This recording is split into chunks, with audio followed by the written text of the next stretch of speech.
আমার জীবনে একটা বড় সমস্যা হচ্ছে আমি সকালবেলা তাড়াতাড়ি উঠতে পারি না।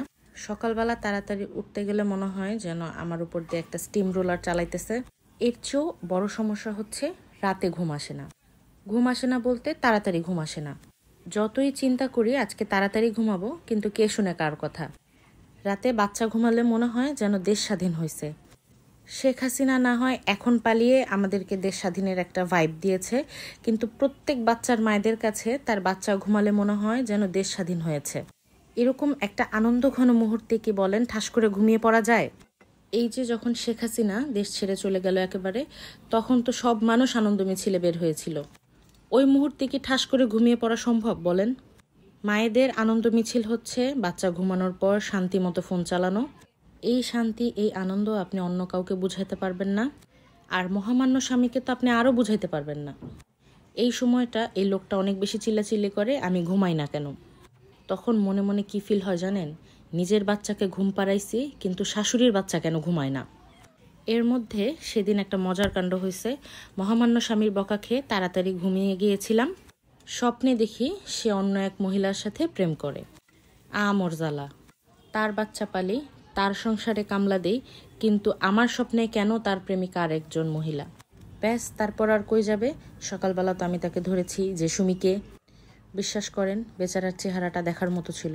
সে এত অবাক হয়ে আমাকে জিজ্ঞেস করতেছে সুমিকে। তারপরে আমি তাকে এক্সপ্লেন করলাম যে আমি স্বপ্নে কি দেখেছি, এবং এটার কারণ হিসেবে বর্ণনা করলাম যে রাতে তার বকা খেয়ে তাড়াতাড়ি ঘুমিয়েছি বলেই আমি এই উল্টাপাল্টা স্বপ্ন দেখেছি। নেক্সটে যেন সে কোনোদিন আর আমাকে বকা দিয়ে না ঘুম পাড়ায়। বিশ্বাস করেন, কথাটা মেডিসিনের মতো কাজ করেছে। এখন থেকে উল্টাপাল্টা কিছু দেখলেই শুধু আমি জিজ্ঞেস করি সুমিকে। বাদ দিলাম এবার স্বামী সংসারের কথা, এবার আসি অন্য প্রসঙ্গে। আশেপাশে অনেক মানুষ আছে যারা মনে করে আমি বাসায় কোনো কাজ করি না, সারাদিন শুধু ফোন চালাই। তাদের জন্যই আজকে আমার এই ভিডিও। আপনারা দেখে নেন, আমার রান্না আমিই করি, অন্য কেউ এসে করে দেয় না। আমার কাজ আমিই করি, অন্য কেউ এসে করে দেয় না। এখানে আমি আমার আশেপাশের গুটি কয়েক মানুষজনের কথা বললাম, কিন্তু আসলেই এমন অনেক মানুষ আছে যারা নিজের খেয়ে নিজের পরে আরেকজনের সংসারে নাক গলায়। তাদের কাছে আমার বিনীত অনুরোধ, আপনারা নাক না গলিয়ে প্লিজ হাত চালিয়ে একটু যার সংসারে নাক গলাতে চান তার সংসারে গিয়ে একটু কাজ করে দেবেন। ধন্যবাদ। এবার আসি রেসিপির আলোচনায়। এখন আমি যে ভর্তাটা বানাচ্ছি এটা কিন্তু মূলা দিয়ে ভর্তা, কাঁচা মূলার ভর্তা। ভিডিওতে দেখতে পাচ্ছিলেন আমি কিভাবে ভর্তাটা বানিয়েছি। এখানে আমি কাঁচা পেঁয়াজ, শুকনা মরিচ ভেজে নিয়েছি, আর রসুন ভেজে নিয়েছিলাম। তো ভর্তাটা আমি হাতে ডলেই বানিয়েছি, এবং মূলাটা কোনো রকম সিদ্ধ করা না, কাঁচা মূলা দিয়েই বানিয়েছি। আমার মহামান্য স্বামী খেয়ে বুঝতেই পারেনি এটা মূলার ভর্তা। সে ভেবেছিল এটা পেঁয়াজ দিয়েই ভর্তা বানিয়েছি।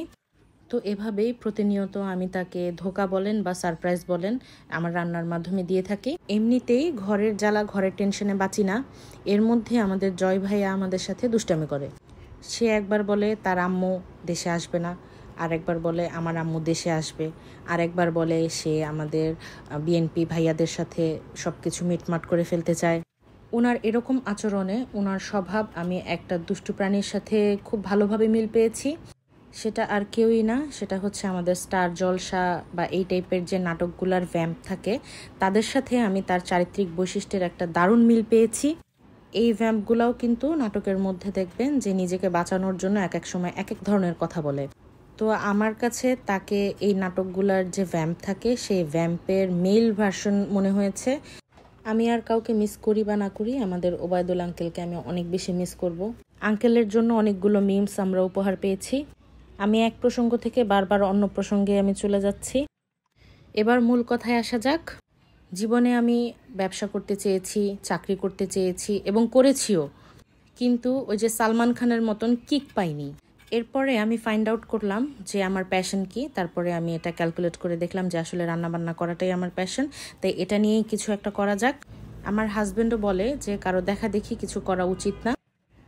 আমিও মনে করি প্রত্যেকটা মানুষের তার প্যাশন অনুযায়ী কাজ করা উচিত।